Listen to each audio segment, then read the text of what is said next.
Bismillahirrahmanirrahim. Assalamualaikum warahmatullahi wabarakatuh. Alhamdulillahilladzi ja'ala asy-syamsa diya'an wal qamara nuran lita'lamu adadas sinina wal hisab. Wassalatu wassalamu ala sayyidil awwalina wal akhirin, sayyidil anbiya'i wal mursalin, sayyidina wa habibina wa syafi'ina maulana Muhammadin wa ala alihi wa ashabihi wa ala manittaba'an nur allazi unsila ma'ahu ila yaumil hisab, amma ba'du.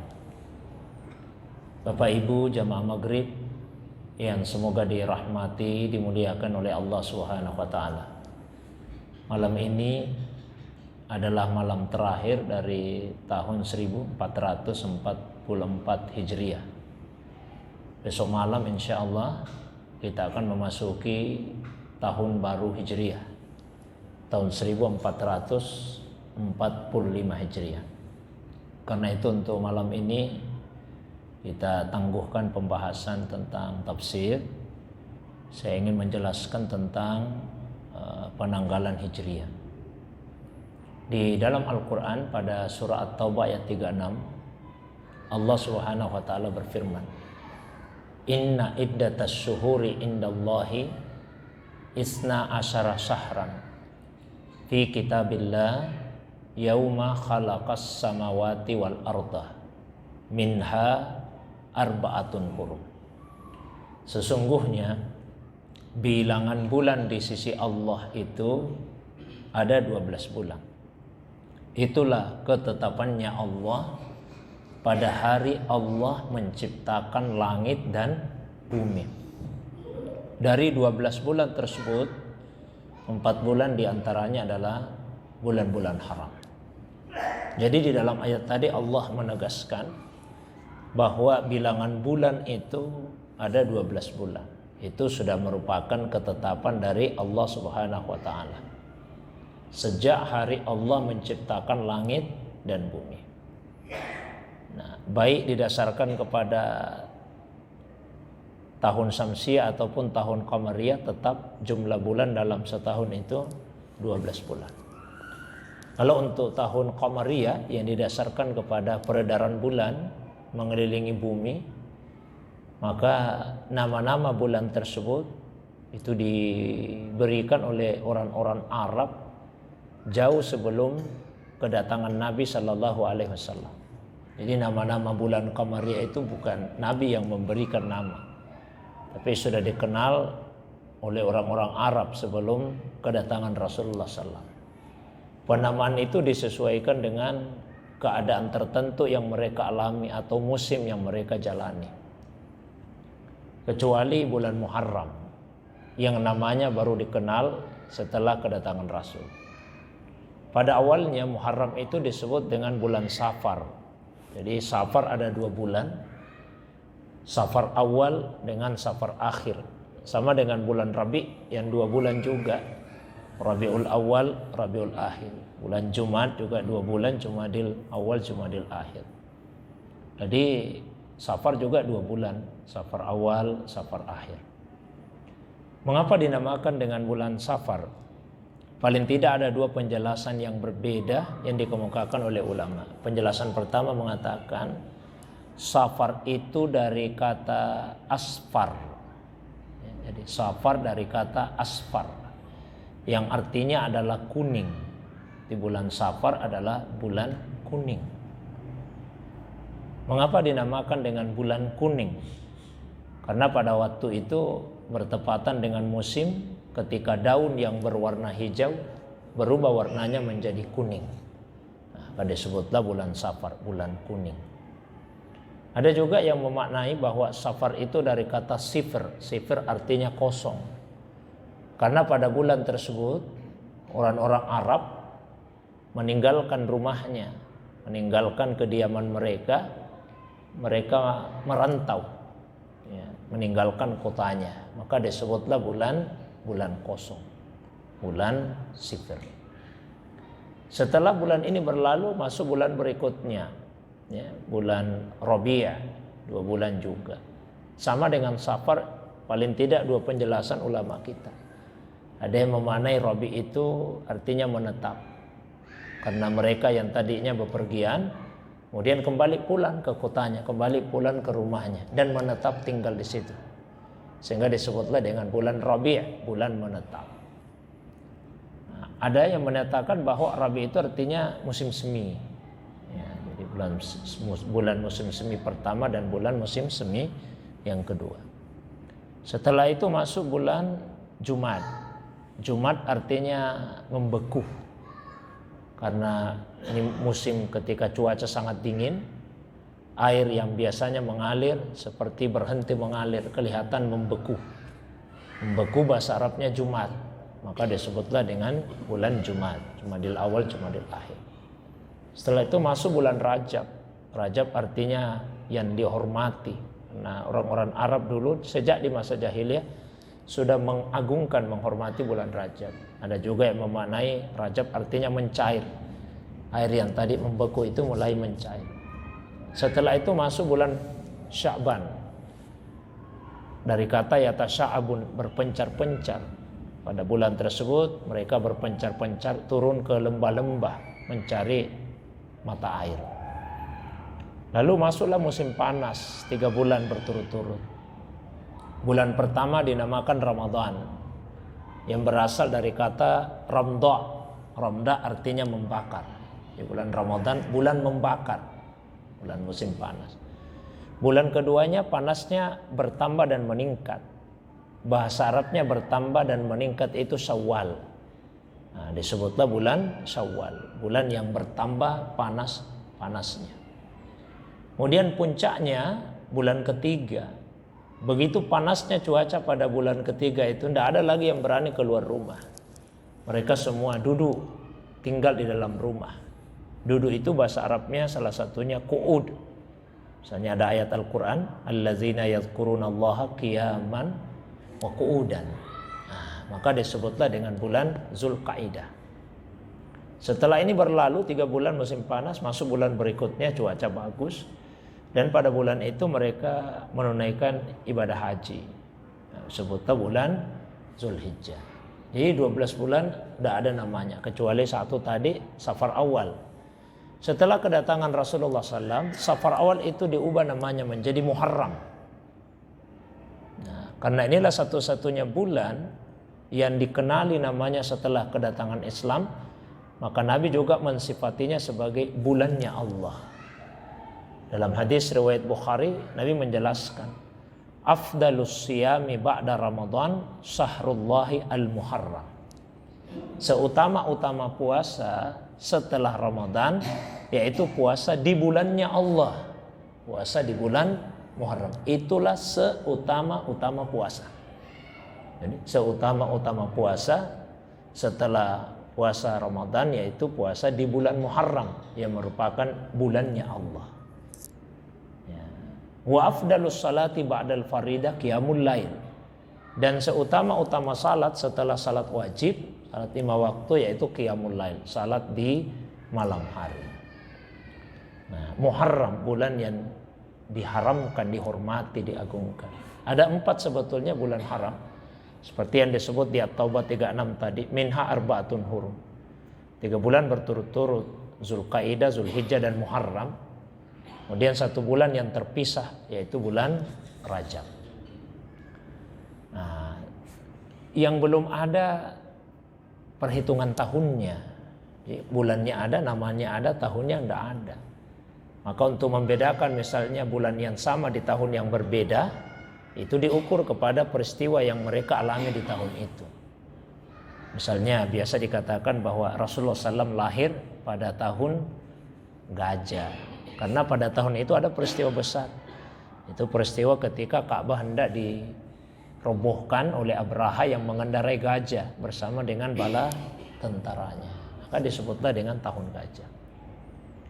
Ya, jadi seperti itu kondisinya, seperti itu keadaannya.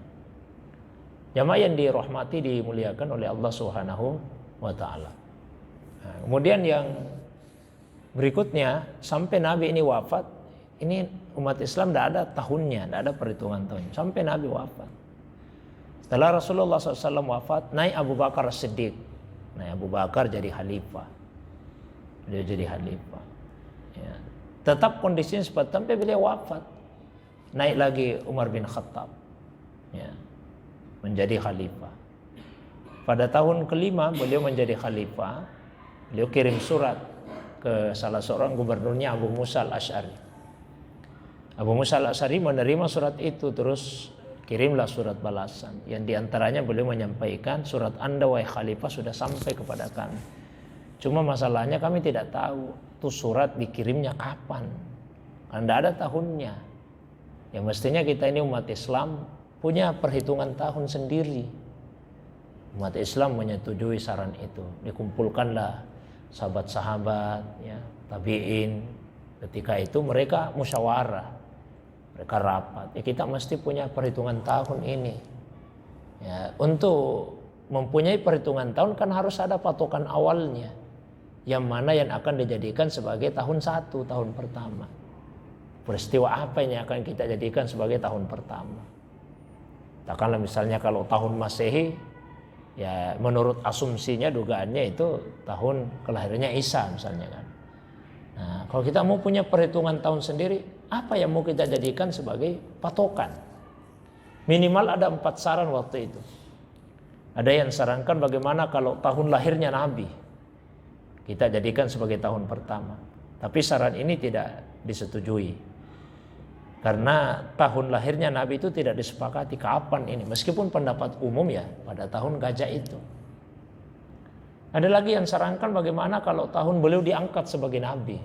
Alasannya sama sehingga tidak disetujui. Kita tidak tahu persis kapan Rasulullah pertama kali terima wahyu. Ya. Karena pada awalnya beliau dakwah itu sembunyi-sembunyi, tidak langsung terang-terangan.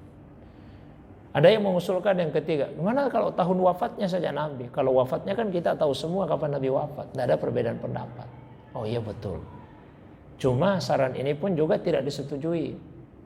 Dengan pertimbangan, kalau wafatnya Nabi yang dijadikan sebagai patokan awal perhitungan tahun, maka setiap pergantian tahun yang kita rasakan itu rasa sedih. Jadi kita rasa sedih. Oh sudah sekian tahun ini Nabi wafat. Nah, jadi peristiwa apa ini yang kita akan jadikan sebagai patokan? Imam Ali karramallahu wajhah kemudian menyampaikan saran, menyampaikan usulannya. Kata Imam Ali, bagaimana kalau yang kita jadikan sebagai patokan itu tahun hijrahnya Nabi dengan para sahabat? Karena hijrah itulah yang benar-benar memisahkan antara yang hak dengan yang batil. Hijrah itu juga bukan peristiwa personal. Kalau lahir, Nabi yang lahir. Diangkat jadi Nabi, Nabi yang diangkat. Wafat, wafatnya Nabi. Tapi kalau hijrah, bukan cuma Nabi yang hijrah, Nabi dan para sahabat itu hijrah. Saran ini diterima baik. Oke, kalau begitu kita tetapkan bahwa kita sudah punya perhitungan tahun dan yang jadi patokan adalah tahun hijrah. Tapi ketika rapat ini diadakan, itu hijrah sudah belasan tahun yang lalu, Pak. 17 tahun yang lalu. Nah, sehingga ketika musyawarah itu diadakan, langsung tahun itu menjadi tahun 17 Hijriah. Ya, jadi bukan pada saat hijrah langsung, karena 1 Hijriah tidak. 17 Hijriah. Nah, setelah disepakati peristiwa hijrah yang jadikan acuan, berikutnya lagi yang mereka bicarakan gimana urutan bulannya. Urutannya sudah ada, tapi yang mana yang mau dijadikan sebagai bulan pertama. Nah, mereka cuma tahu saja perpindahan bulan itu. Tapi yang mana yang mau dijadikan sebagai bulan 1? Pada awalnya ada yang menyarankan Ramadan sajalah bulan pertama. Tapi kemudian Umar sendiri yang menyampaikan Muharram saja. Minimal 2 alasan. Satu, umat Islam itu dari berbagai penjuru dunia kan kumpulnya di Makkah bulan Zulhijjah untuk haji, Pak. Setelah haji, pulang kembali ke negaranya masing-masing. Mereka pulang kembali ke negaranya. Dan bulan pertama yang mereka jumpai ini negaranya itu bulan Muharram. Nah, itu sajalah yang kita jadikan sebagai bulan pertama. Alasan yang kedua, Nabi itu sebetulnya hijrahnya bukan di bulan Muharram, Pak. Ya kan biasa ada kesan karena tahun baru Islam 1 Muharram, tahun Hijriah, sehingga seakan-akan Nabi tinggalkan Makkah itu ya tanggal 1 Muharram itu. Tidak. Bukan di 1 Muharram, bahkan bukan di bulan Muharram. Nabi itu tinggalkan Makkah akhir Safar. 27 Safar. Kemudian tiba di Madinah 12 Rabiul Awal. Beliau keluar dari rumah di Makkah tanggal 27 Safar. Kemudian di Gua Sur 3 hari, keluar dari Gua Sur 1 Rabiul Awal, perjalanan ke Madinah 12 hari, tiba di Madinah 12 Rabiul Awal. Tanggal 12 Rabiul Awal beliau tiba di sana. Terus kenapa Muharram yang dijadikan sebagai bulan pertama? Karena meskipun hijrahnya Nabi di akhir Safar, keinginan Nabi untuk hijrah itu sudah sangat besar sejak bulan Muharram. Karena setelah peristiwa Bai'ah Aqabah, di mana kaum muslimin yang dari suku Aus, suku Hasrat dari Madinah membaiat Nabi dan meminta Nabi untuk hijrah ke Madinah. Nabi setuju itu. Peristiwa terjadi bulan Zulhijjah, bulan Muharram, keinginan Nabi sudah sangat besar. Cuma Nabi itu hijrah bukan keinginan sendiri, itu wahyu dari Allah, termasuk tempatnya, caranya gimana, itu wahyu dari Allah. Nah, maka beliau baru meninggalkan Makkah itu di akhir Safar. Tiba di Madinah tanggal 12 Rabiul Awal. Seperti itu kisahnya. Bapak Ibu jamaah yang dirahmati, dimuliakan oleh Allah Subhanahu wa ta'ala. Tibalah beliau kemudian di Madinah. Nah, jadi seperti itu kurang lebih kisah tentang tahun baru Hijrah ini. Nah, kita sekarang di akhir Zulhijjah, akhir tahun 1444 Hijriah, insyaallah besok malam sudah masuk di dalam bulan Muharram. Muharram itu kemuliaannya satu, sudah disebutkan satu dari 4 bulan haram. Disebut bulan haram karena satu, tidak boleh ada peperangan dan pertumpahan darah di bulan itu. Ini orang-orang Arab suka berperang, tapi kalau masuk bulan Muharram berhenti peperangan itu. Yang kedua, kalau ada yang melakukan pelanggaran, melakukan maksiat di bulan Muharram, itu dosanya lebih besar daripada pelanggaran yang sama yang dilakukan di luar bulan tersebut. Misalnya ada yang berdusta di bulan Muharram, ada yang berdusta di bulan Safar. Dosa dusta di bulan Muharram itu lebih besar, meskipun dustanya sama. Selain itu Muharram juga dinamakan dengan bulannya Allah. Tadi sudah sebutkan hadis dan alasannya. Nah, amalan yang dianjurkan di dalam bulan Muharram yang ada keterangannya di hadis satu, yaitu memperbanyak puasa. Ada sahabat dari perkampungan Bahiliyah datang ke Nabi. Terus bertanya ke Nabi, "Ala ta'rifuni ya Rasulullah, apa Anda sudah tidak mengenali saya lagi?" Siapa saudara ini? "Ji'tu ka fil amil awal." Saya juga datang menemuimu tahun lalu ya Rasulullah. "Oh iya betul. Tapi keadaanmu berubah sekali. Dulu itu sehat, gemuk, kok jadi kurus begini. Maka ya rahalak, apa yang mengubah keadaanmu?" Kata sahabat tadi, "Ma akaltu ta'aman munzu an faraktuka illa bilaila." Ya Rasulullah, saya itu tidak pernah makan sejak saya meninggalkanmu tahun lalu, kecuali di malam hari. Jadi saya ini puasa terus ya Rasul. Tiap malam saya puasa. Tiap hari saya puasa. Saya cuma makan malam saja. Tidak pernah saya makan di siang hari. Nabi bukannya memuji, Nabi malah menasihati. Kata Nabi, "Lima azabta nafsak." Kenapa kamu siksa diri begitu? "Sum sahar sabar." Cukuplah kamu puasa di bulan kesabaran. Wa yauman min kulli syahr. Nah, kalau ingin puasa sunnah, 1 hari sajalah setiap bulan. Jangan tiap hari. Dia kata sahabat tadi, "Zidni fa inna biku." Tambah lagi ya Rasulullah, karena saya kuat. Masa cuma sehari? Kata Nabi, "Sudah kalau begitu, yaumain min kulli syahr."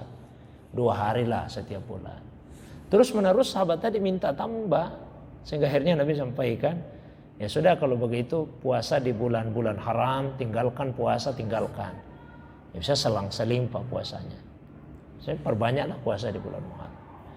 Paling tidak diusahakan 3 hari, tanggal 9, 10, 11 Muharram. Tidak bisa 3 hari ya, 2 hari saja, 9 dan 10 Muharram. Nggak bisa 2 hari ya, sehari saja 10 Muharram. Ya, 10 Muharram sehari saja. Nanti 10 Muharramnya hari Jumat. Apa enggak ada masalah kita puasa di hari Jumat? Kan ini kan Rabu Pak, 1 Muharram. Rabu depannya 8, Kamis 9 di malam Jumat. Enggak ada masalah Pak. Enggak ada masalah kita puasa hari Jumat. Karena puasanya bukan karena Jumat, tapi puasanya karena 10 Muharramnya. Yang makruh itu kalau mengkhususkan puasa karena Jumatnya. Kenapa demikian? Karena Jumat itu Aid, hari rayanya umat Islam.